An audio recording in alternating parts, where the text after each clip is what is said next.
بعد کے کچھ حالات کا تذکرہ کیا گیا۔ 25 سال سے لے کے 30 یا 35 سال تک کے حالات و واقعات ذکر کیے گئے۔ آج کے سبق میں انشاءاللہ آپ کی بعثت تک کے حالات و واقعات ذکر کرنے کی کوشش کی جائے۔ بعثت کا لفظ ایک دفعہ عام لوگوں کے لیے سمجھنے میں مشکل ہوتا ہے، اور قرآن کریم میں اللہ کے نبی صلی اللہ علیہ وسلم کا تذکرہ اللہ پاک نے بعثت کے ساتھ ہی بیان فرمایا کہ ہم نے آپ کو مبعوث کیا، بعث اللہ لقد من اللہ علی المؤمنین اذ بعث فیہم رسولا۔ تو آپ کی تشریف آوری کا سب سے عام مقصد بعثت، اور بعثت کہتے ہیں نبوت کی عطا کرنے۔ لہٰذا جب ہم یہ لفظ استعمال کریں بعثت کا، تو اس سے مراد یہ ہوگا کہ جس وقت آپ کو نبوت عطا ہے، ایک ہے آپ کی ولادت، ایک ہے آپ کی بعثت، ایک ہے آپ کی ہجرت، اور ایک ہے آپ کی رحلت۔ آپ کی ولادت کے ربیع الاول کے مہینے میں پیر کے دن ہے، آپ کی بعثت بھی ایک قول کے مطابق ربیع الاول کے مہینے میں اور پیر کے دن ہے، اور آپ کی ہجرت بھی ربیع الاول کے مہینے میں اور پیر کے دن ہے۔ اسی طرح آپ کو دنیا سے پردہ فرما جانا بھی ربیع الاول کے مہینے میں اور پیر کے دن۔ یہ اللہ سبحانہ و تعالیٰ کا خاص معاملہ ہے۔ اسی وجہ سے آپ صلی اللہ علیہ وسلم پیر کے دن کا روزہ رکھا کرتے تھے۔ کسی نے آپ سے پوچھا تو آپ نے فرمایا کہ یہ وہ دن ہے جس دن میں پیدا ہوا، یہ وہ دن ہے جس دن مجھے نبوت عطا کی گئی، یہ وہ دن ہے جس دن میری ہجرت ہوئی، اور یہ وہ دن ہے جس دن میں دنیا سے رہا۔ اس اعتبار سے یہ دن ہمارے لیے بھی بڑا مبارک دن ہے، ہمیں بھی چاہیے کہ اس دن کو روزہ رکھنا چاہیے۔ بہرحال آپ صلی اللہ علیہ وسلم کی زندگی کے واقعات کا کچھ حصہ ہم ذکر کر رہے ہیں ایک ترتیب کے ساتھ۔ چونکہ اس وقت کوئی تاریخ لکھنے والے لوگ نہیں تھے، ایسا زمانہ نہیں تھا، لوگوں کا رواج، لوگوں کا مزاج ایسا نہیں تھا کہ ایک ایک چیز کو پوری تفصیل کے ساتھ قلم بند کریں۔ پھر جیسے جیسے اس زمانے میں کسی کو پتہ بھی نہیں تھا کہ یہ شخص بعد میں تمام جہانوں کے سردار قرار پائیں گے، نبی آخر زمان قرار پائیں گے۔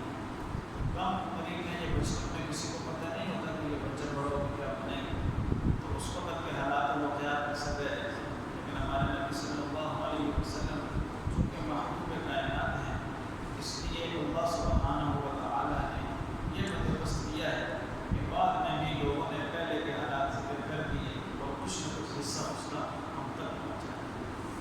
تو سیرت نگاروں نے لکھا ہے کہ جب آپ کی عمر 35 سال کی ہو گئی تو آپ غار حرا میں بہت زیادہ جانے لگے اور خلوت میں زندگی گزارنے لگے۔ آپ سے پہلے 2 شخصیات ایسی تھیں جو خلوت میں زندگی گزارتی تھیں، ایک آپ کے دادا عبد المطلب اور ایک حضرت خدیجہ کے چچا ورقہ بن نوفل۔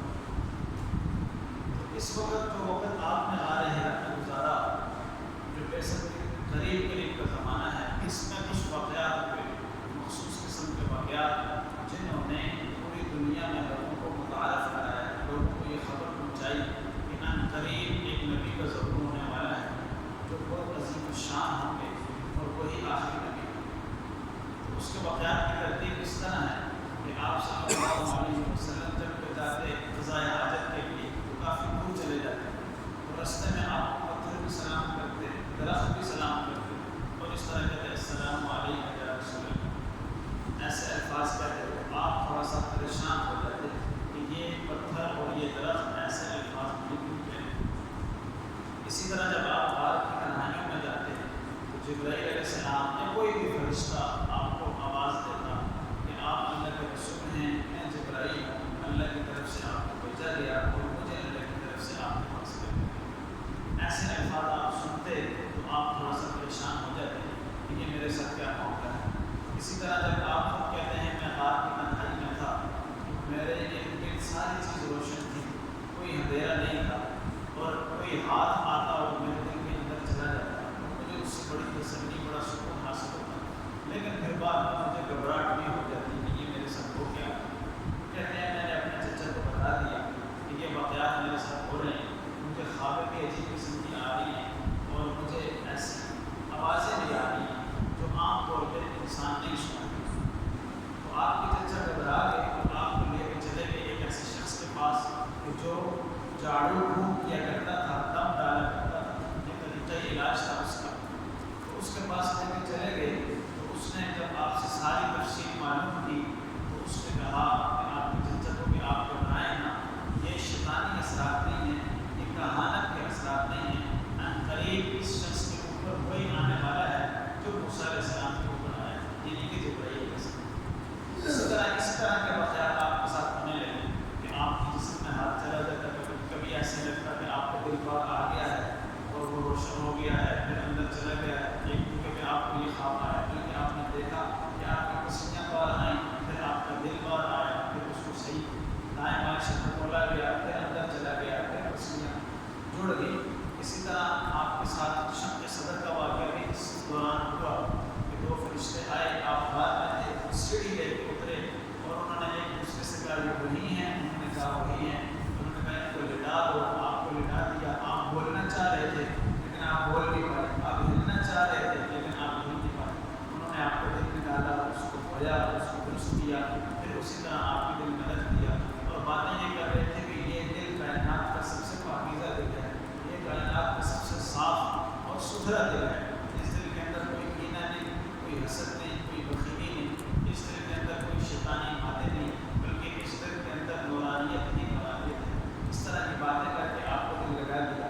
اس واقعے سے بھی آپ کا تھوڑا سا پریشان ہوئے، گھر آپ نے اپنی بیوی ام المومنین حضرت خدیجہ الکبریٰ کو بتایا تو وہ آپ کو لے کے چلی گئی اپنے چچا والا نوفل کے پاس۔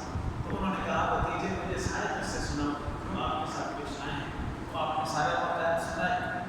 تو انہوں نے کہا کہ پریشان ہونے کی بات نہیں ہے، آپ کے لیے بشارت ہے کہ آپ نبی آخر الزمان ہیں، آپ کے اوپر وہی ناموس اکبر آئے گا جو ناموس اکبر حضرت موسیٰ علیہ السلام پہ آیا، یعنی ناموس اکبر سے مراد حضرت جبرائیل علیہ السلام ہے۔ پھر حضرت خدیجہ رضی اللہ تعالیٰ عنہ پھر تسلی کے لیے چلی گئی، ایک شخص تھا جس کا نام تھا عباس، اس کے پاس چلی گئی، وہ عتبہ بن ربیعہ کا غلام تھا، عیسائی عالم تھا، کتاب اس نے پڑھی ہوئی تھی، اپنے ہاتھوں سے انجیل بھی لکھا کرتا تھا۔ اس کو جا کے پورے واقعات بتائے تو اس نے کہا ہماری کتابوں میں ایسے شخص کا تذکرہ موجود ہے، اگر وہ زیادہ بوڑھے نہیں ہیں، ان کی عمر 40 کے لگ بھگ ہے، تو وہی اس امت کے نبی ہیں اور آپ بہت خوش قسمت ہیں کہ آپ اس کے حلق میں شامل ہیں، اور جیسے ہی وہ اعلان نبوت کریں آپ فوراً ان پہ ایمان لیں۔ تو یہ واقعات آپ کے ساتھ چل رہے تھے۔ اسی اثناء میں اسی دوران ارد گرد کے علاقوں میں بھی مختلف واقعات ہو رہے تھے۔ اسی دوران ایک واقعہ یہ ہوا کہ ابو سفیان جو حضرت امیر معاویہ کے والد ہیں، شروع میں اللہ کے نبی کے دشمن تھے، بعد میں صحابی رسول میں بھی ایمان لیا، تو وہ اور اللہ کے نبی کے چچا حضرت عباس رضی اللہ تعالیٰ عنہ یہ دونوں حضرات یمن کے سفر میں چلے گئے۔ جب یمن میں چلے گئے تو وہاں ایک یہودی عالم تھا، اس نے کہا کہ میں نے سنا ہے مکہ سے کوئی قافلہ آیا ہے اور اس قافلے میں ایک شخص ہے جو ایک خاص ہاشمی کا چچا ہے۔ تو لوگوں نے کہا کہ خاص ہاشمی ہمارے یہاں محمد بن عبداللہ صلی اللہ علیہ وسلم ہی ہیں۔ تو حضرت عباس نے کہا ہاں میں ان کا چچا ہوں۔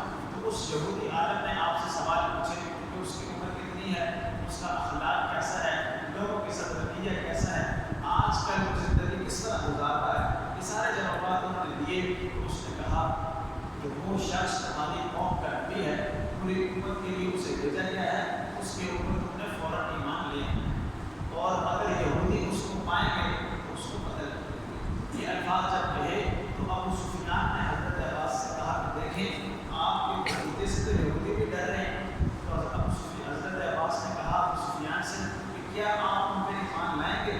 تو انہوں نے کہا میں تو ان کے اوپر ایمان نہیں لاؤں گا، یہاں تک کہ قلعہ سے گھوڑے ہو جا رہا ہے۔ تو قلعہ وہ مقام ہے جس مقام میں فتح مکہ کے وقت اللہ کے نبی اپنے گھوڑے کے ساتھ مکہ میں داخل ہوئے، تو ابو سفیان بھی فتح مکہ ہی کے وقت ایمان لائے۔ تو حضرت عباس نے اس موقع پر ابو سفیان سے کہا کہ آپ نے بہت بڑی بات کہہ دی۔ انہوں نے کہا میں نے کوئی بڑی بات نہیں کی، یہ تو ایسے میرے کو جملہ آیا تھا میں نے کہہ دیا، تو اب اللہ کا نام دیکھیں کہ اللہ کو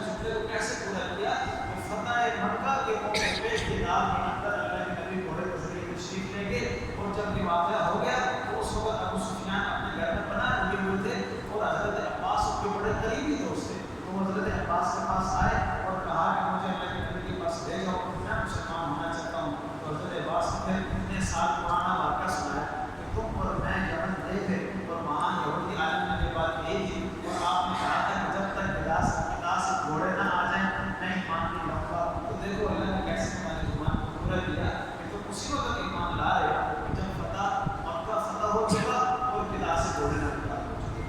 پھر اس طرح ایک واقعہ یہ ہوا کہ یہ ابو سفیان ان کے ساتھ امیہ بن سلط یہ دو حضرات چلے گئے شام میں ایک بہت بڑا عالم تھا, اس کا بڑا شعرا تھا, وہ عیسائی عالم راہب تھے. تو ان دونوں نے کہا کہ چلیں ہم سے ملنے چلے جاتے ہیں.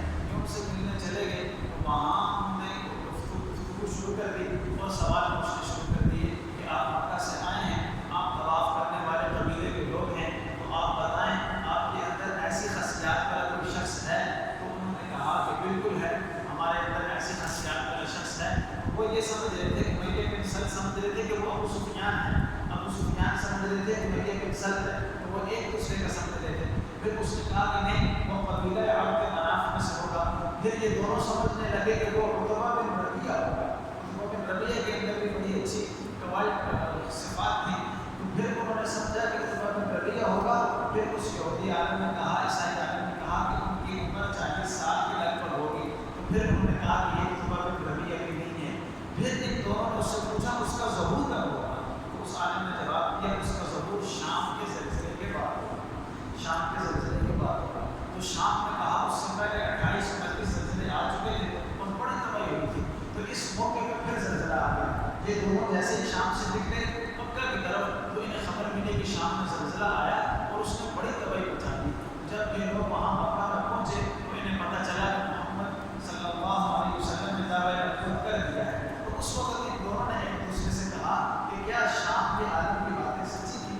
انہوں نے کہا بالکل سچی تھی, لیکن چونکہ انہیں ایمان کی توفیق تاخیر سے ہونی تھی اس وقت, اس لیے اس وقت انہیں ایمان کی توفیق نہ ہوئی. اسی طرح ایک واقعہ یہ ہے کہ جو نجران کا عیسائی تھے, نجران کے جو بادشاہ تھے, بادشاہ طاقتور لوگ تھے, قبیلوں کے سردار تھے, تو ان کے پاس ایک بائبل میں انجیل تھی اور وہ حضرت عیسیٰ علیہ السلام کا جو شکل تھا پطرس اس کے زمانے سے چلتی آ رہی تھی. تو اس انجیل کو پڑھتے نہیں تھے, اس کے اوپر مہر لگاتے تھے. ایک بادشاہ مرتا, سردار مرتا, دوسرے سردار کے حوالے ہو جاتے, وہ اپنی مہر لگا دیتا, وہ مرتا, تیسرے سردار کے حوالے ہو جاتی.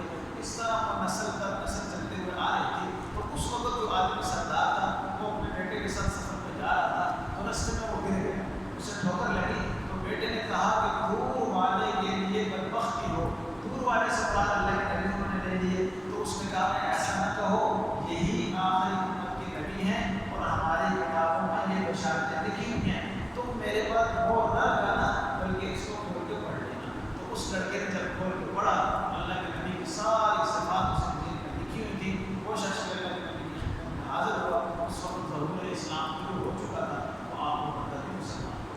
اسی طرح ایک شخص تھا جس کا نام تھا ابن بیعان. یہ شخص جو تھا یہ بھی بڑا یہودی عالم تھا. یہ شام سے قریظہ چلا گیا, بنی قریظہ جو یہودیوں کا قبیلہ تھا مدینہ میں, یثرب میں, وہاں چلا گیا. وہاں زندگی گزارنا شروع ہو گیا. لوگ اس کو بڑی عزت کرتے تھے. وہ اس وقت بھی 5 وقت کی نماز پڑھتا تھا. یہ بڑی حیران کن بات ہے کہ موسیٰ علیہ السلام کی عمر میں ہونے کے باوجود اور اللہ کے نبی اس وقت تک ہجرت کر کے مدینہ نہیں گئے تھے اور وہ شخص 5 نمازیں پڑھتا تھا. اس کے علاوہ سب کا خیال کرتا تھا. اور وہ یہودی جب قید کا شکار ہوتے یا بادشاہ نہ ہونے کا شکار ہوتے تو اس کے پاس آتے اور وہ ان کے ساتھ چلا جاتا, دعا مانگتا تو فوراً بارش ہو جاتی. تو اس کا بڑا احترام کیا جاتا. جب وہ مرنے کے قریب ہوا اس نے سارے یہودیوں کو بلایا اور کہا کہ میں پڑھنے لگا ہوں, تو میں کام کی بات بتانے لگا ہوں کہ اس علاقے میں میں کیوں آیا ہوں. شام جیسا تر و تازہ اور سرسبز خوبصورت علاقہ چھوڑ کے میں اس علاقے میں کیوں آیا ہوں. میں اس لیے اس علاقے میں آیا ہوں کہ اس علاقے میں نبی آخر زمان ہجرت کریں گے اور وہ مکہ میں ان کا ظہور ہو چکا, وہ مدینہ میں ہجرت کریں گے. تو میں چاہتا تھا کہ میں ان کے ہاتھ پہ بیعت کر لوں, ان کا مذہب کی قبول کر لوں, ان کی مدد کرتے ہوئے لڑتا لڑتا مارا جاؤں, لیکن ایسا ممکن نہ ہو سکا. میں تم لوگوں کو دعوت دے رہا ہوں کہ وہ جیسے ہی آئیں ان کے ساتھ لڑائی نہ کرنا بلکہ ان کی بات کو تسلیم کر لینا. اور وہ جب آئیں گے تو وہ تلواروں کے ساتھ آئیں گے, وہ جب آئیں گے تو وہ گھوڑوں کے ساتھ آئیں گے, ان کی مدد غزوات کے ساتھ کی جائے گی. وہ عیب سے پاک ہوں گے, وہ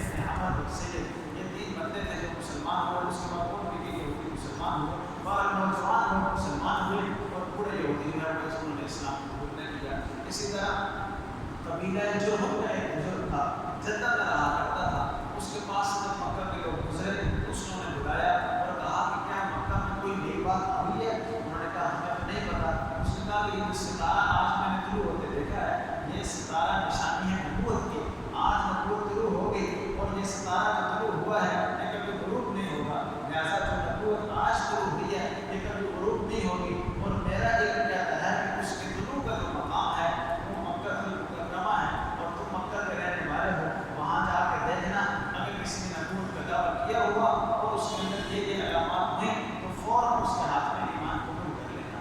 اسی طرح حضرت عبدالرحمن بن عوف تو مشہور صحابی ہیں، عشرہ مبشرہ میں شامل ہیں، بڑے جلیل صحابی ہیں، اللہ کے نبی کے رشتہ دار بھی ہیں۔ وہ اپنا واقعہ سناتے ہیں کہ میں یمن میں تجارت کے لیے جایا کرتا تھا، وہاں ایک شخص تھا عفقلان، میرا بڑا اچھا دوست تھا، بہت بزرگ آدمی تھا، میں اس کے ساتھ مجلس کرتا، بڑی اچھی باتیں مجھے بتاتا، اس سے مکہ کے حالات بھی پوچھتا رہتا۔ اور ایک دفعہ میں جب گیا وہ کمزور اور بوڑھا اور زیادہ ضعیف ہو چکا تھا اور اس کی بینائی چلی گئی تھی، وہ اپنے بیٹوں اور پوتوں کے ساتھ بیٹھا تھا۔ اسے میرے بارے میں بتایا گیا کہ آپ کا پرانا قریشی دوست آیا ہے، تو اس کو بھول چکا تھا۔ اس نے مجھے بلایا، مجھے کہا اپنا نام دوبارہ بتائیے، میں نے نام بتایا، اس نے کہا ہاں میں نے یاد کر لیا، مجھے میرے ذہن میں آ گیا، اب آپ بتائیں کہ آپ کی مکہ کے حالات کیا ہیں۔ میں نے اسے حالات بتائے، پھر اس نے کہا کہ اب بننے لگا ہوں، اپنے بیٹوں کو بھی مخاطب کیا، مجھے بھی مخاطب کیا اور کہا کہ مکہ میں ان قریب وہ وقت آ چکا جب آخری نبی کا ظہور ہونا ہے، آپ مکہ میں جب جائیں گے تو ہو سکتا ہے ان کا ظہور ہو چکا ہو، آپ ان کے ہاتھ پہ ایمان قبول کریے اور میرے شعر ہیں 5-6 شعر اس نے عربی میں کہے اور کہا کہ بطور امانت بھی ان کو دے دینا اور میری طرف سے سلام عرض کر دینا۔ تو عبدالرحمن بن عوف کہتے ہیں جب میں مکہ میں آیا تب نبوت ہو چکا تھا، تو ابوبکر صدیق ایمان لا چکے تھے، میں ابوبکر صدیق سے ملا اور انہیں میں نے واقعہ بتایا، وہ مجھے کہتے ہیں چلے نبی علیہ السلام کی خدمت میں جاتے ہیں۔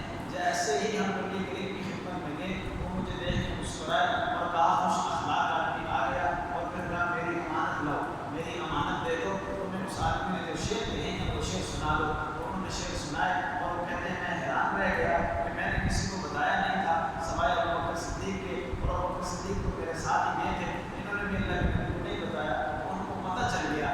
مجھے مزید یقین ہو گیا کہ واقعی یہ وہ نبی ہیں جن کی خبر اس نے دی، اور مجھے اس نے یہ بھی کہا تھا کہ یہ تیرے ماموں کے ان کے ماموں کے خاندان سے ہے، تو میں واقعی ان کے ماموں کے خاندان سے تھا، تو اس طرح میں نے اسلام قبول کر لیا۔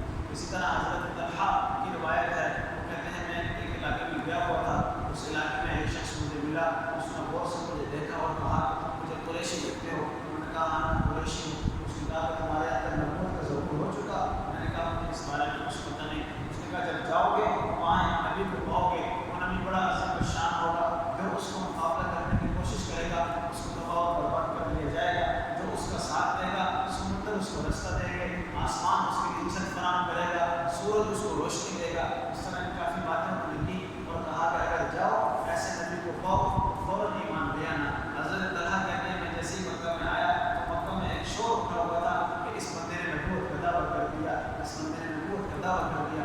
مجھے اس بزرگ کی باتیں یاد آ گئی اور میں نے فوراً ایمان لیا۔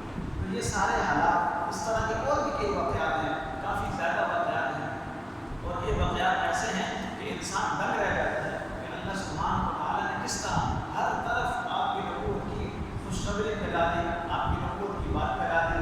میں نے جیسے شروع میں عرض کیا تھا کہ ایک ہوتی ہے کسبی، ایک ہوتی ہے غالبی چیز، غالبی اللہ کی طرف سے ہی ہوتی ہے اور کسبی انسان اپنی محنت سے حاصل کر لیتا ہے۔ تو اللہ کے نبی کے اندر اللہ پاک نے نبوت دینے سے پہلے محبت بھی اور کسبت بھی بہت سی صلاحیتیں پیدا کر لی اور حالات ایسے پیدا کر لیے۔ اب محبت کیا ہے کہ ہمیں یہ سبق دیا کہ نبی سے محبت کرنی ہے اور اپنی جان سے بڑھ کے، اپنے والدین سے بڑھ کے، اپنی اولاد سے بڑھ کے کرنی ہے، اور قسمت حالات بتا کے ہم نے یہ بتا دیا کہ صرف محبت نہیں کرنی بلکہ اتباع بھی کرنی ہے، صرف محبت نہیں کرنی بلکہ آپ کی سنت میں بھی چلنا ہے۔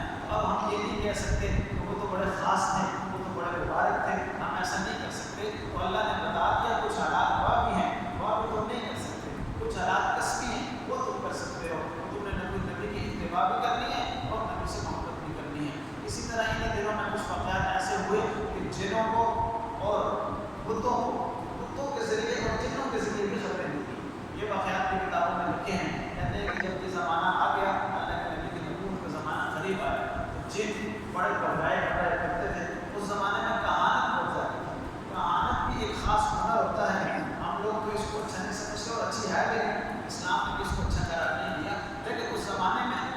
یہودی مذہب میں یہ بڑا مقام والا منصب ہے، بڑے عہدے والا منصب ہے کہ نبوت جس طرح ہوتی ہے، نبوت ایک مقام اور منصب ہے، اور نبوت سے نیچے درجے والی جو چیز ہے وہ کہانت ہے، وہ بھی ان کے نزدیک مقام اور منصب ہے۔ عیسائیوں کے یہاں اس زمانے میں راہب ہوا کرتے تھے، یہودیوں کے یہاں احبار ہوا کرتے تھے حبر، اور عربوں کے یہاں کاہن ہوا کرتے تھے۔ تو حضرت شعیب علیہ السلام کو بھی یہودی نبی تسلیم نہیں کرتے، کاہن تسلیم کرتے ہیں، ہم لوگ نے نبی تسلیم کرتے ہیں۔ تو بہرحال یہ جو کہانت تھی اس کی ترتیب یہ ہوتی تھی کہ لوگ چلا کاٹتے تھے، اس کام کر کے اس طرح کا وہ جن قبضہ کرتے تھے، یہ جن آسمانوں کو جاتے اور خبریں اچھل کے لے آتے۔ حضرت عیسیٰ علیہ السلام کے زمانے سے لے کے اللہ کے نبی کے زمانے تک فطرت کا زمانہ کہلاتا ہے۔ اس زمانے کے اندر اللہ پاک نے جنوں کو روکا ہے، آسمان کے راستے بند نہیں کیے، دروازے بند نہیں کیے، اس لیے وہ بات اچھل لیتے۔ اللہ کے نبی صلی اللہ علیہ وسلم نے خود یہ بات ارشاد فرمائی کہ جب اللہ پاک اپنے عرش کے حاملین جو فرشتے ہیں ان کو کوئی بات بتاتے ہیں یا انہیں کہتے تسبیح کرتے تو وہ اپنے سے نیچے آسمان والوں کو کہتے ہیں، وہ اس سے نیچے آسمان والوں کو، اس طرح کرتے کرتے پہلے آسمان تک بات آ جاتی ہے۔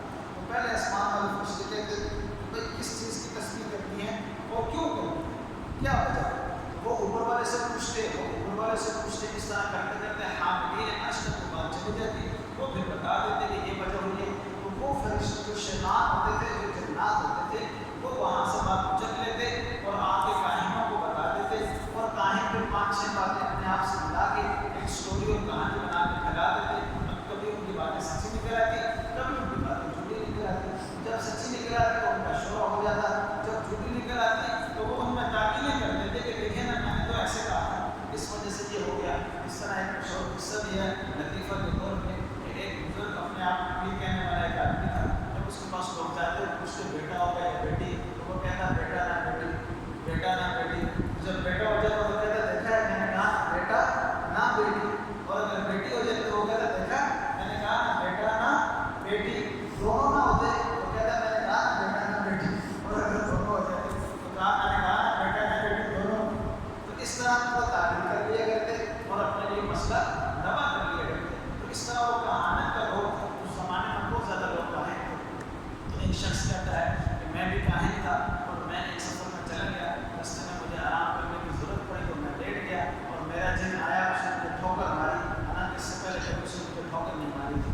ٹھوکر مار کے مجھے جگایا اور کہا سونے کا وقت چلا گیا، اٹھو اور اپنے مکہ میں واپس جاؤ اور وہاں جا کے جو نبی کا ظہور ہوا ہے اس کے ہاتھ میں ایمان لے آؤ، اس کے علاوہ بخشش کی بچنے کی اور کوئی جا نہیں ہے، اور ہمارا راستہ آسمانوں سے بند کر دیا ہے۔ اسی طرح ایک اور شخص ہے، وہ یہ بات کہتے ہیں کہ میں ایک سفر میں تھا اور وہاں میں سفر میں ایک درخت کے نیچے آرام کرنے لیٹ گیا اور وہ بچیاں نوجوان سے آ گئی، میں نیند میں جا رہا تھا، بزرگی میں جا رہا تھا، تو ایک بچی دوسرے سے کہتی ہے کہ یہ شخص عروہ بن مسعود ہے، یہ بات کے ساتھ مان لی، عروہ بن مسعود ہے، وہ کہتی ہے ہاں، وہ کہتی ہے یہ تو سردار ہے، غیر سرداری لیے یہ سردار ہے، یہ کیوں جا رہا ہے، یہ تجارت کے لیے جا رہا ہے، اس کے ساتھ کیا معاملہ ہوگا، اسے بڑا نفع ہوگا، اسے کیا کرنا چاہیے، اسے واپس جا کے نبی آخر زمان کی ہاتھ پہ ایمان قبول کر لینا چاہیے، کیونکہ آسمان کے راستے بند ہو چکے اور کہانت کے دروازے ختم ہو چکے۔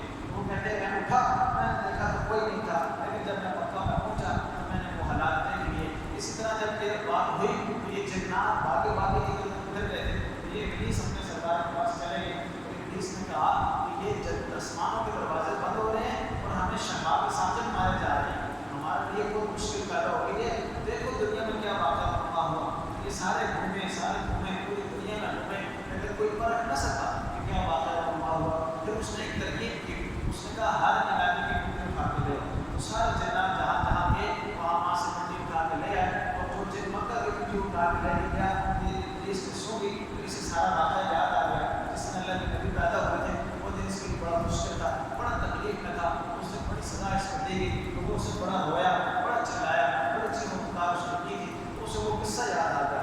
اس نے کہا جب اس دن پیدا ہوا تھا اسے آج نبوت مل گئی، جیسے اس کو نبوت ملی تو کہانت کے دروازے بند ہو گئے اور آسمان کے راستے اللہ نے شیطان کے لیے جنات کے لیے۔ تو اس طرح ان جنات نے یہ جس کے پاس تھے، جس کے قبضے میں تھے، اس کو انہوں نے بتایا کہ آسمان کے دروازے بند ہو چکے اور آخری نبی کا ظہور ہو چکا۔ تو اس طرح ایک کوئی انسانوں کے ذریعے، انسانوں میں عیسائی علماء، یہودی علماء کے ذریعے، اور ایک کاہنوں کے ذریعے، اور ایک جنات کے ذریعے